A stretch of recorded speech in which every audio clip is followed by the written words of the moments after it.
Now, in all of this, the apparent elephant in the room is the Federal Reserve. The public's faith in the Fed is as old as the Fed itself. For example, on October 19th, 1929, the U.S. stock market had just started its infamous crash. Yet on that date, the Harvard Economic Society, whose members included America's top economists, issued this statement.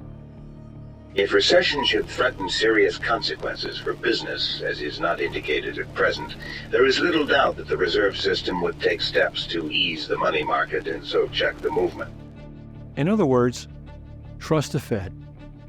The central bank is the monetary superhero. It will use its superpowers to slay whatever financial beast may threaten us.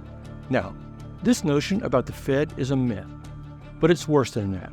It's a century-old myth that won't die. Fed policy did not ease or check the Great Depression. The Dow Industrials fell 80%. 9,000 banks failed. The rate of suicide in the U.S. rose by 20%. The economy contracted, as in got smaller, for 4+ years, yet the myth endures.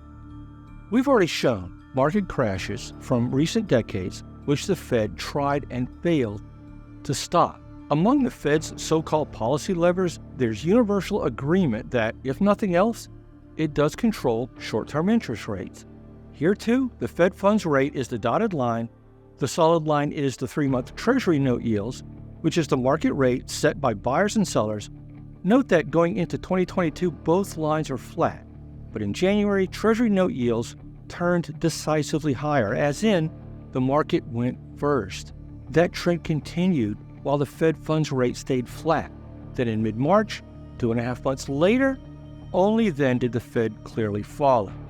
It's also important to say, the sequence we just showed, market rates move first, the Fed follows. That is the rule, not the exception. So, given what we just looked at, you may have other questions come to mind. For example, if the Fed is so powerful, why does it follow instead of lead? Well, just for a moment, put aside the notion that the Fed is supremely powerful and instead look very practically at what it really is. The central bank is an institution with a legal monopoly run by a committee, specifically a committee of 12 economists. Now, if you really want to move slowly and never take risks, that's exactly how you do it. Create a big institution, give it a monopoly, and have it run by a committee of economists. Committees are not built to lead.